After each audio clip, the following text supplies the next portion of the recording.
ನಿಮ್ಮ ಭೂಮಿಯ ದಾಖಲೆಗಳನ್ನು ಸರಿಪಡಿಸ್ಕೊಳ್ದೇ ಇದ್ದರೆ ನಿಮ್ಗೆ ಯಾವುದೂ ಸೌಲಭ್ಯ ಬರೋದಿಲ್ಲ. ಈಗ ಕೇಂದ್ರ ಸರ್ಕಾರದಿಂದ ಮೋದಿಯವರು ರೈತರ ಖಾತೆಗೆ 6,000 ಕೊಡ್ತೀನಿ ಅಂತಾರೆ. ನಿಮ್ಮ ದಾಖಲೆಗಳು ಸರಿ ಇದ್ದರೆ ತಾನೇ ಅವರು ನಿಮ್ಮ ಖಾತೆಗೆ ಹಣ ಹಾಕೋದು. ನಿಮ್ಮ ದಾಖಲೆಗಳು ಸರಿ ಇಲ್ಲದಿದ್ರೆ ಅವರಿಂದ ಹಣನೂ ಬರೋದಿಲ್ಲ. ಈ ರೀತಿಯ ಭಾಳಷ್ಟು ಜನ ರೈತರು ವಂಚನೆ ಆಗ್ತದೆ. ಅದಕ್ಕೋಸ್ಕರ ನಾನು ಭಾಳಷ್ಟು ಜನ ರೈತರಲ್ಲಿ ನಾನು ಭಾಳಷ್ಟು ಬಾರಿ ಮನವಿನೂ ಕೂಡ ಮಾಡಿದ್ದೀನಿ. ನಿಮ್ಮ ಹಿರಿಯರಿಗಿರ್ತಕ್ಕಂಥ ಗೌರವ ಏನಿದೆ ಇಟ್ಕೊಳ್ಳಿ, ನಮ್ಮದೇನು ಅಡ್ಡಿ ಇರೋದಿಲ್ಲ. ಆದರೆ ದಾಖಲೆಗಳನ್ನು ನೀವು ಸರಿಪಡಿಸ್ಕೊಳ್ಳಿಲ್ಲ ಅಂದರೆ ಮುಂದಿನ ದಿನಮಾನಗಳಲ್ಲಿ ಬಹಳ ತೊಂದರೆಗೆ ಸಿಕ್ಕಾಕೊಳ್ತೇವೆ. ಇವತ್ತು 140 ಕೋಟಿ ಜನ ನಾವು ಇರ್ತಕ್ಕಂಥವ್ರು. ಭೂಮಿ ಏನು ಜನಸಂಖ್ಯೆಗೆ ಅನುಗುಣವಾಗಿ ಹೆಚ್ಚಾಗೋದಿಲ್ಲ. ಭೂಮಿ ಇದ್ದಷ್ಟೇ ಇರ್ತದೆ. ಆದರೆ ಇದ್ದಷ್ಟೇ ಇದ್ದಂಥ ಭೂಮಿ ಜನಸಂಖ್ಯೆ ಹೆಚ್ಚುತ್ತಾ ಹೋಗ್ತಾ ಭೂಮಿಯ ಬೆಲೆನೂ ಕೂಡ ಜಾಸ್ತಿ ಆಗ್ತದೆ. ಭೂಮಿ ಬೆಲೆನೂ ಕೂಡ ಜಾಸ್ತಿ ಆದಾಗ ಜನಗಳಲ್ಲಿ ನ್ಯಾಚುರಲಾಗಿ ಅವ್ರಿಗೂ ಆಸೆ ಬರ್ತದೆ. ನಮ್ಮ ತಾತಂದು ನಮಗೂ ಒಂದು 2 ಕುಂಟೆ ಬರಲಿ ಬಿಡೋ, ನಮಗೂ ಒಂದು 5 ಲಕ್ಷ ಸಿಗ್ತದೆ ದುಡ್ಡು. ಈ ಥರದಲ್ಲಿ ಈಗೆಲ್ಲ ಹಳ್ಳಿನಲ್ಲಿ ನೀವೆಲ್ಲ ಹಿಂದಿನ ಕಾಲದಲ್ಲಿ ಭೂಮಿ ಇರೋರು ಒಂದು ಸ್ಕೂಲ್ ಕಟ್ಟಬೇಕು ಅಂದರೆ ಕಟ್ಕೊಳ್ಳಿ ಸ್ವಾಮಿ ಎಷ್ಟು ಬೇಕು ಅಂದ್ಬಿಡೋರು. ಈಗ ಅದೆಲ್ಲ ಬಿದ್ದೋಗ್ತಾ ಇರೋವಾಗ ಸ್ಕೂಲ್ ಏನಾನ ಇನ್ನೊಂದು ಕಟ್ಟಕ್ಕೆ ಹೋದರೆ ಮೊಮ್ಮಗ ಬರ್ತಾನೆ, ನಮ್ಮ ತಾತ ಏನೋ ಕೊಟ್ಬಿಟ್ಟಿದ್ದ ಸ್ವಾಮಿ, ನಾವೀಗ ಕೊಡೋಕ್ಕಿಲ್ಲ, ಕಟ್ಟಬೇಡಿ ಅದನ್ನು ಅಂತಾನೆ.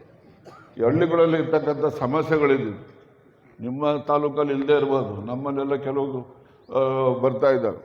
ಹಾಗಾಗಿ ಮನುಷ್ಯನಿಗೆ ಆಸೆ ಅಂತಕ್ಕಂಥದ್ದು ಈ ಒಂದು ಪೀಳಿಗೆನಲ್ಲಿ ಬರ್ತಾ ಇರ್ತಕ್ಕಂಥದ್ದು. ಹಾಗಾಗಿ ನೀವು ನಿಮ್ಮ ದಾಖಲೆಗಳನ್ನು ಸರಿಯಾಗಿ ಇಟ್ಕೊಳ್ತಕ್ಕಂಥ ಕೆಲಸ ಮಾಡಿದ್ರೆ ನಿಮ್ಗೆ ಸಾಲನೂ ಸಿಗುತ್ತೆ, ಸರ್ಕಾರದಿಂದ ಯಾವುದೆಲ್ಲ ಸೌಲಭ್ಯಗಳು ಬರ್ತವೆ, ನಿಮ್ಮ ಖಾತೆಗೆ ಹಣ ಬರ್ತದೆ. ಇದನ್ನು ನೀವು ಪಡ್ಕೋಬೇಕದು.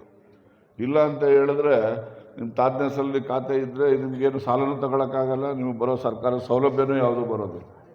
ಆ ಒಂದು ದೃಷ್ಟಿಯಿಂದ ದಾಖಲೆಗಳನ್ನು ಸರಿಪಡಿಸ್ಕೊಳ್ತಕ್ಕಂಥದ್ದು. ಮತ್ತು ಎರಡನೇದು ಪ್ರಮುಖವಾಗಿರ್ತಕ್ಕಂಥ ಆರ್ಥಿಕವಾಗಿ ಸದೃಢವನ್ನಾಗಿ ಮಾಡ್ತಕ್ಕಂಥ ವ್ಯವಸ್ಥೆಯಲ್ಲಿ ನಮ್ಮ ಸಹಕಾರಿ ಆಂದೋಲನ ಹೆಚ್ಚು ಪರಿಣಾಮಕಾರಿಯಾಗಿ ಕೆಲಸ ಮಾಡ್ತಾ ಇದೆ ಅಂತಕ್ಕಂಥದ್ದನ್ನು ನಿಮ್ಮೆಲ್ಲರ ಗಮನಕ್ಕೆ ತರಲಿಕ್ಕೆ ಬಯಸ್ತೇನೆ. ನಾನು ನಿಮ್ಮೆಲ್ಲರ ಆಶೀರ್ವಾದದಿಂದ ಶಾಸಕ ಆಗಿ ಸಚಿವರು ಕೂಡ ಆಗಿದ್ದೆ. ಆ ಒಂದು ಸಂದರ್ಭದಲ್ಲಿ ನಾನು ಬಹಳಷ್ಟು ತಿದ್ದುಪಡಿಗಳನ್ನು ಮಾಡಿದ್ದೀನಿ. ಅವು ಎಲ್ಲವೂ ಕೂಡ ಇವತ್ತು ಜಾರಿಯಲ್ಲಿದ್ದಾವೆ. ಅದು ಸಂಪೂರ್ಣವಾಗಿ ಗ್ರಾಮ ಮಟ್ಟಕ್ಕೆ ಜಾರಿಯಾಗಿ ಬಂದಾಗ ಈ ಸಹಕಾರಿ ಆಂದೋಲನದಲ್ಲಿ ಅಧಿಕಾರದ ಹಂಚಿಕೆ ಎಲ್ಲ ಜನರಿಗೂ ಕೂಡ ಸಿಗುತ್ತೆ. ಎಲ್ಲ ಜನರಿಗೂ. ನಾನು ನಾಮಿನೇಷನ್ಗೂ ಕೂಡ 3 ಜನಕ್ಕೆ ಮಾಡ್ತಕ್ಕಂಥದ್ದಕ್ಕೆ ಅವಕಾಶ ಇಟ್ಟಿದ್ದೆ. ನಾಮಿನೇಷನ್ ಮಾಡ್ತಕ್ಕಂಥ ಸಂದರ್ಭದಲ್ಲಿ ಒಂದು SC ಮಾಡ್ತಾರೆ, ಒಂದು ST ಮಾಡ್ತಾರೆ, ಇನ್ನೊಂದು ಜನರಲ್ಗೆ ಮಾಡ್ತಾರೆ. ಈ 3 ಜನದಲ್ಲಿ ಯಾರಾದರೂ ಒಬ್ಬರು ಕಡ್ಡಾಯವಾಗಿ ಮಹಿಳೆಗೆ ಅವಕಾಶ ಇರಲೇಬೇಕು ಅಂತಕ್ಕಂಥ ತಿದ್ದುಪಡಿಯೂ ಕೂಡ ಇವತ್ತು ಜಾರಿನಲ್ಲಿದೆ. ಅದ್ರ ಜೊತೆಗೆ ಇನ್ನೊಂದು ಹೇಳಿದ್ರೆ ನಿಮ್ಗೆ ಆಶ್ಚರ್ಯ ಆಗ್ಬೋದು. ನೀವೆಲ್ಲ ಗ್ರಾಮ ಪಂಚಾಯತಿನಲ್ಲಿ ಯಾವ ರೀತಿ ಅಧ್ಯಕ್ಷರಿಗೆ ಉಪಾಧ್ಯಕ್ಷರಿಗೆ ರಿಸರ್ವೇಷನ್ ಇದೆ, ಅದೇ ಥರ ನಿಮ್ಮ ಮಿಲ್ಕ್ ಸೊಸೈಟಿಗಳಿಗೆ ಈ ವ್ಯವಸಾಯ ಸೇವಾ ಸಹಕಾರ ಸಂಘಗಳ ಅಧ್ಯಕ್ಷ ಉಪಾಧ್ಯಕ್ಷ ಸ್ಥಾನಕ್ಕೂ ಕೂಡ ಮೀಸಲಾತಿ ಇದೆ. ಇದು ಬೇರೆ ಇದು ಭಾಳ ಅಷ್ಟೊಂದು ಸುಲಭವಾದಂತಹ ನಿಯಮ ಅಲ್ಲ, ಭಾಳ ಕಷ್ಟಕರವಾದಂಥದ್ದು. ವಿರೋಧ ಕಾಂಗ್ರೆಸ್ ಪಾರ್ಟಿಲೂ ಇದೆ, ಬೇರೆ ಪಾರ್ಟಿಲೂ ಇದೆ, ಮತ್ತು ಭಾಳಷ್ಟು ಪಟ್ಟಭದ್ರಲ್ಲೂ ಕೂಡ ಇದೆ ವಿರೋಧ. ಅವೆಲ್ಲವನ್ನು ಕೂಡ ನಾವು ಈ ಒಂದು ತಿದ್ದುಪಡಿಯನ್ನು ಇವತ್ತು ಜಾರಿ ತರ್ತಕ್ಕಂಥದ್ದಕ್ಕೆ ನಮ್ಮ ಮುಖ್ಯಮಂತ್ರಿಗಳಾದಂತಹ ಸನ್ಮಾನ್ಯ ಸಿದ್ದರಾಮಯ್ಯನವರು ನಮಗೆ ಹೆಚ್ಚು ಪ್ರೋತ್ಸಾಹವನ್ನು ಕೊಟ್ಟ ಹಿನ್ನೆಲೆಯಲ್ಲಿ, ಮತ್ತು ಗೌರವಾನ್ವಿತ ರಾಜ್ಯಪಾಲರು ಅಷ್ಟೇ. ನಾನು ಈ ರೀತಿ ಮೊದಲು ಅಬ್ಜೆಕ್ಷನ್ ಆಗಿ ಇಟ್ಕೊಂಡಿದ್ದರು. ನಾನು ಅವ್ರ ಹತ್ರ ಹೋಗಿ ನೆಕ್ಸ್ಟ್ ಅಮೆಂಡ್ಮೆಂಟ್ಗಳು ಕೆಲವು ತರ್ತೀನಿ ಅಸೆಂಬ್ಲಿನಲ್ಲಿ, ಅದರಲ್ಲಿ ರಿಸರ್ವೇಷನ್ ತರ್ತೀನಿ ಅಧ್ಯಕ್ಷ ಉಪಾಧ್ಯಕ್ಷಗಳಿಗೆಲ್ಲ ಸೊಸೈಟಿಗಳಲ್ಲಿ ಅಂತ ಹೇಳಿದಾಗ ಗವರ್ನರ್ ಪಾಪ अरे बहुत क्रांतिकारक है, पहले लेके आ जाइए, मैं एक ही दिन में सही करके भेजता हूँ.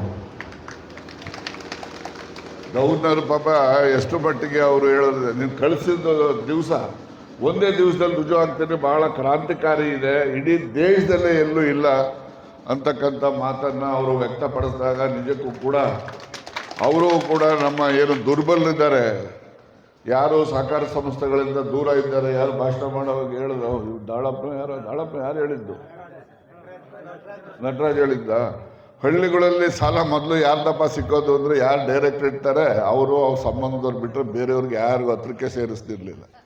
ಸಾಲ ಕೊಡ್ತಿದ್ದು ಒಂದು 50 ಜನಕ್ಕೋ 25 ಜನಕ್ಕೋ ಕೊಡೋವಾಗ ಅಲ್ಲೇ ಡೈರೆಕ್ಟರ್ 8-10 ಜನ ಅವರೇ ಯಾರೋ ಇಂಟ್ರೆಸ್ಟು ಅಥವಾ ಬೇಕಾಗಿರೋರು, ಇಲ್ಲ ಅಂದರೆ ಅವ್ರ ಮನೆ ಆಳೋ ಪಾಳೋ ಯಾರಿಗೋ ಒಬ್ಬನ ಹೆಸರಲ್ಲಿ ಸಾಲ ತೊಗೊಂಬಿಡೋರೆಲ್ಲ. ಈಗ ನಾವು ಪೇಪರಲ್ಲಿ ಹಾಕಿ ನಿಮ್ಗೆ ಸಾಲ ಕೊಡ್ತೀವಿ.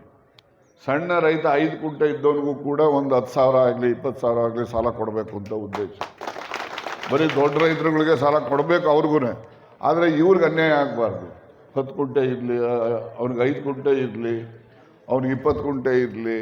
ಪಾಪ ಅವರೆಲ್ಲ 20 ಕುಂಟೆ 10 ಕುಂಟೆ ಇರೋರೆಲ್ಲ ಅಯ್ಯೋ ನಮಗೆಲ್ಲ ಯಾಕೆ ಕೊಡ್ತಾರೆ ಸ್ವಾಮಿ ಸಾಲ, ನಾವು ಯಾಕೆ ಹೋಗಿ ಕೇಳಕ್ಕೆ ಹೋಗ್ಬೇಕು ಅಂತೇಳಿ ಯಾರು ಹತ್ರಕ್ಕೆ ಬರೋದಿಲ್ಲ. ಅವರು ನಾವು ಪತ್ರಿಕೆನೆಲ್ಲ ಹಾಕಿಸಿ ಈ ರೀತಿಯ ಸಣ್ಣ ರೈತರುಗಳು ಯಾರೆಲ್ಲ ಇದ್ದೀರಿ, ಸಣ್ಣ ರೈತರು ಅಂತ ಹೇಳಿದ್ರೆ ಜಾತಿ ಆಧಾರದ ಮೇಲೆ SC ST ಅಂತಲ್ಲ, ಸಣ್ಣ ರೈತರು ಕಡಿಮೆ ಭೂ ಹಿಡುವಳಿಯನ್ನು ಹೊಂದಿರ್ತಕ್ಕಂಥವ್ರು ಅವರೆಲ್ಲರಿಗೂ ಕೂಡ ಸಾಲ ಸೌಲಭ್ಯವನ್ನು ಕೊಡ್ತಕ್ಕಂಥದ್ದಕ್ಕೆ ಪತ್ರಿಕೆಯಲ್ಲಿ ಜಾಹೀರಾತು ಕೊಟ್ಟು ಸಾಲ ಕೊಟ್ಟಿದ್ದು.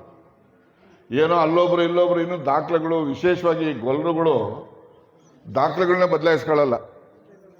ಅವ್ರ ತಾತ ಚಿತ್ತಪ್ಪ ಇದ್ದರೆ ಮೊಮ್ಮಗ ಚಿತ್ತಪ್ಪ ಇರ್ತಾನೆ, ನಾನೇ ಚಿತ್ತಪ್ಪ ಅಂತಾನೆ. ಅವ್ರ ತಾತನ ಚಿತ್ತಪ್ಪ ಮತ್ತೆ ಬಿಟ್ಟಿರ್ತಾರೆ.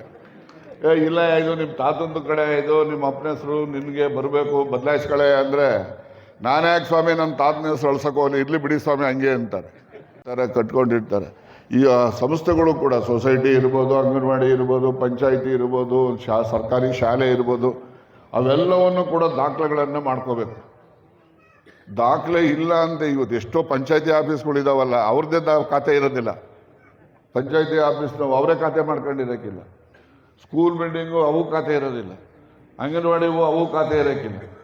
ಅವೆಲ್ಲನೂ ಕೂಡ ನೀವು ದಾಖಲೆ ಮಾಡ್ಕೋಬೇಕು. ಮುಂದಿನ ದಿನಗಳಲ್ಲಿ ಇವತ್ತು ನಾನು ಏನು ಹೇಳಿದ್ದೀನಿ ತರೂರಲ್ಲಿ ನೀವೆಲ್ಲ ಒಂದು ದಿವಸ ನೆನೆಸ್ಕೋತೀರ. ನೀವೆಲ್ಲ ಕಣೆ ಅವ್ನು ಬಂದಿದ್ದ ಅವ್ನು ರಾಜಣ್ಣ ಅವತ್ತೇನೋ ಇವೆಲ್ಲ ಹೇಳೋದು ಕಣೆ ಅಂತ ಹೇಳಿ ನೀವೆಲ್ಲ ಮುಂದೆ ನೆನಪಿಸ್ಕೋತೀರಿ. ನೀವೆಲ್ಲ ಯಾಕೆ ನೀವೆಲ್ಲ ನನ್ನ ಸ್ವಂತ ಅನುಭವದ ಮೇಲೆ ಅನುಭವಿಸ್ತಕ್ಕಂಥದ್ದನ್ನು ನಿಮ್ಮ ಮುಂದೆ ಹೇಳಿ ತಪ್ಪುಗಳನ್ನು ತೊಂದರೆಗಳನ್ನು ನೀವು ತಪ್ಪು ಮಾಡಬಾರ್ದು, ತೊಂದರೆನೂ ಅನುಭವಿಸ್ಬಾರ್ದು. ಆ ದೃಷ್ಟಿಯಿಂದ ಈ ಸಲಹೆಗಳನ್ನು ನಾನು ಹೇಳಿರ್ತಕ್ಕಂಥದ್ದು. ಮತ್ತು ಸಹಕಾರಿ ಆಂದೋಲನ ಅಂತಕ್ಕಂಥದ್ದು ಇದು ಬಹಳ ಪುಣ್ಯದ ಒಂದು ಆಂದೋಲನ. ಇಲ್ಲಿ ಕೆಲಸ ಮಾಡ್ತಕ್ಕಂಥವ್ರು ಯಾರೇ ಆಗಲಿ ಜಾತಿ ಆಧಾರದ ಮೇಲೆ ನಿರ್ಣಯ ಮಾಡಬಾರ್ದು, ಮತ್ತು ಜಾತಿ ಜೊತೆಯಲ್ಲಿ ಪಕ್ಷದ ಆಧಾರದ ಮೇಲೂ ಕೂಡ ನಿರ್ಣಯ ಮಾಡಬಾರ್ದು. ಯಾವತ್ತು ರೈತರ ಅಭ್ಯುದಯಕ್ಕೆ ಬೇಕಿರ್ತಕ್ಕಂಥ ಒಳ್ಳೆಯದಾಗ್ತಕ್ಕಂಥ ನಿರ್ಣಯಗಳನ್ನು ಮಾಡಿದಾಗ ಮಾತ್ರ ನಾವೆಲ್ಲ ಸಹಕಾರಿಗಳು ಅಂತೇಳಿ ಕರೆಸ್ಕೊಳ್ಳಿಕ್ಕೆ ಯೋಗ್ಯತೆ ನಮಗೆ ಬರ್ತದೆ. ಹೊರತು ನಾವು ಜಾತಿ ಪಕ್ಷ ವಿಂಗಡಣೆ ಮಾಡಿದ್ರೆ ನಾವು ಸಹಕಾರಿಗಳು ನಾವು ಅಂತ ಹೇಳ್ಕೊಳ್ಳೋ ಯೋಗ್ಯತೆಯೂ ನಮಗಿರೋದಿಲ್ಲ. ಇದು ನನ್ನ ಬಲವಾದಂಥ ನಂಬಿಕೆ. ಮತ್ತು ಜೊತೆಯಲ್ಲಿ ಸಹಕಾರಿ ಆಂದೋಲನದಲ್ಲಿ ಕೆಲಸ ಮಾಡ್ತಕ್ಕಂಥ ಯುವಕರಿಗೆ ಇದರಿಂದ ನೀವು ಎಲ್ಲಿವರೆಗೂ ಬೇಕಾದ್ರೂ ಬೆಳೀಬೋದು, ಎಲ್ಲಿವರೆಗೂ ಬೇಕಾದ್ರೂ ರಾಜಕೀಯದಲ್ಲೂ ಬೆಳೀಬೋದು, ಗೌರವನೂ ಸಂಪಾದನೆ ಮಾಡ್ಬೋದು. ಇದೆಲ್ಲದಕ್ಕೂ ಕೂಡ ನಮ್ಮ ಸಹಕಾರಿ ಆಂದೋಲನದಲ್ಲಿ ಅವಕಾಶ ಇದೆ. ಇವತ್ತು ಯಾವನಾದರೂ ಒಬ್ಬ ರಾಜಕೀಯದಲ್ಲಿ ನಿಂತು ಒಂದು ಎಲೆಕ್ಷನ್ ಮಾಡಬೇಕು ಅಸೆಂಬ್ಲಿಗೆ ಅಂದರೆ ಇಲ್ಲ ಜಾತಿ ಇರಬೇಕು, ಇಲ್ಲ ದುಡ್ಡು ಇರಬೇಕು, ಎರಡರಲ್ಲಿ ಯಾವುದನ್ನ ಒಂದಿರಬೇಕು. ಇದು ನಡೀತದೆ. ಆದರೆ ಇವೆರಡೂ ಇಲ್ಲದೆ ಇರೋ ನಾನು ಇಲ್ಲಿ ನಿಮ್ಮೆಲ್ಲ ಸಹಕಾರಿಗಳ ಆಶೀರ್ವಾದದಿಂದ ಅಲ್ಲಿನವರೆಗೆ ಬೆಳೆದಿದ್ದೀನಿ ಅಂತ ಹೇಳಿದ್ರೆ ಈ ನಮ್ಮ ಜಿಲ್ಲೆಯಲ್ಲಿರ್ತಕ್ಕಂಥ ಎಲ್ಲ ಸಹಕಾರಿಗಳಿಗೂ ಕೂಡ ಕೀರ್ತಿಯನ್ನು ತರುವ ರೀತಿಯಲ್ಲಿ ಕೆಲಸ ಮಾಡೋ ಜವಾಬ್ದಾರಿನೂ ನಂದಿದೆ. ಹಾಗಾಗಿ ನಾನು ಯಾವತ್ತೂ ಕೂಡ ಸಹಕಾರಿ ಆಂದೋಲನನ ಒಂದು ಪವಿತ್ರವಾದಂತಹ ಆಂದೋಲನ ಇದು ಅಂತೇಳಿ ನಾನು ಭಾವಿಸಿದ್ದೇನೆ ಹೊರತು ಇದು ಏನೋ ರಾಜಕೀಯಕ್ಕೆ ಉಪಯೋಗಿಸ್ಕೊಳ್ಳೋಕ್ಕೋಸ್ಕರ ಈ ಸಹಕಾರಿ ಆಂದೋಲನದಲ್ಲಿ ಕೆಲಸ ಮಾಡ್ತಾ ಇದ್ದೀವಿ ಅಂತೇಳಿ ಭಾವನೆ ಮಾಡಿಕೊಂಡಿಲ್ಲ. ಇದೊಂದು ಪವಿತ್ರವಾದಂಥದ್ದು. ಇಲ್ಲಿ ಒಬ್ಬ ಬಡವನಿಗೆ ಏನಾದರೂ ಒಂದು ಸಹಾಯ ಆದರೆ, ಒಬ್ಬ ರೈತನಿಗೆ ಒಂದು ಮಗನ ಓದಿಸೋವಾಗಲೋ ಇನ್ನೊಂದು ಮಗಳ ಓದಿಸೋವಾಗಲೋ ಫೀಸ್ ಕಟ್ಟಕ್ಕೆ ದುಡ್ಡಿಲ್ಲ ಅಂದರೆ ಇಲ್ಲೊಂದು ಸಾಲ ಪಾಲ ನಾವು ಕೊಟ್ಟರೆ ಅದರಿಂದ ಆ ಮಗು ಭವಿಷ್ಯನೂ ಉಜ್ವಲ ಆಗ್ತದೆ, ಅವರು ಕೂಡ ಮನೆಯನ್ನು ಕೂಡ ಮುಂದೆ ಕೀರ್ತಿವಂತರಾಗ್ತಾರೆ. ಈ ರೀತಿಯ ಬೆಳವಣಿಗೆಗಳಿಗೆ ಪೂರಕವಾದಂತಹ ಕೆಲಸ ಮಾಡ್ತಕ್ಕಂಥದ್ದು ಅವಕಾಶ ಇರೋದೇ ಸಹಕಾರಿ ಆಂದೋಲನ. ಮುಖ್ಯಮಂತ್ರಿ ಆದರೂ ಕೂಡ ನಿಮ್ಮ ಸೊಸೈಟಿಲಿ ಬಂದು 10 ರೂಪಾಯಿ ಸಾಲ ಕೊಡ್ಸೋಕ್ಕಾಗಲ್ಲ, ಅವ್ರಿಗೆ ಅಧಿಕಾರ ಇಲ್ಲ. ಅವರಿಗೆ ಅಧಿಕಾರ ಇರೋದೇ ನಿಮ್ಮ ಆಡಳಿತ ಮಂಡಳಿಗೆ. ನಿಮ್ಮ ಆಡಳಿತ ಮಂಡಳಿಗೆ ಇರ್ತಕ್ಕಂಥ ಅಧಿಕಾರ ಅದು ಮುಖ್ಯಮಂತ್ರಿಗಿಲ್ಲ. ಅಂತಹ ಒಂದು ಅಧಿಕಾರ ಇರ್ತಕ್ಕಂಥ ಒಂದು ಸಹಕಾರಿ ಸಂಸ್ಥೆಗಳಲ್ಲಿ ಕೆಲಸ ಮಾಡ್ತಕ್ಕಂಥದ್ದು, ನಾವು ಅಲ್ಲಿ ಒಂದು ಅಧಿಕಾರ ಅನುಭವಿಸ್ತಾ ಇದ್ದೀವಿ ಅಂದರೆ ಅದೇ ಒಂದು ದೊಡ್ಡ ಕೊಡುಗೆ ನಮಗೆ ಸಹಕಾರಿಗಳಿಂದ ಅಂತೇಳಿ ನಾನು ಭಾವನೆಯನ್ನು ಮಾಡಬೇಕು.